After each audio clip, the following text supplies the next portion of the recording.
مائیں کتنی سادہ ہیں، یہ ہمیشہ پرانے زمانے میں زندہ رہتی ہیں۔ انہیں لگتا ہے کہ ان کی اولاد دنیا کی معصوم ترین اولاد ہے۔ انہیں ہر وقت یہ خطرہ رہتا ہے کہ ان کا بچہ ہمیشہ بچہ ہی رہے گا اور دنیا کی چالاکیوں سے ناواقف رہے گا۔ یہ دنیا کے ہر مسئلے کا حل دعاؤں کو قرار دیتی ہیں اور حیرت انگیز طور پر ان کی دعائیں رنگ لے بھی آتی ہیں۔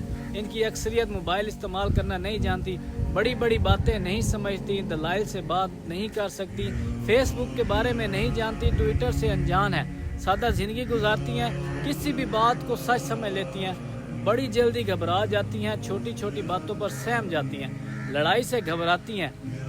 ہم میں سے شاید ہی کسی کو پتہ ہو کہ ہماری ماں کو کون سا کھانا زیادہ پسند ہے اور وہ اسے شوق سے کھاتی ہیں، ان کی پسند کیا ہے۔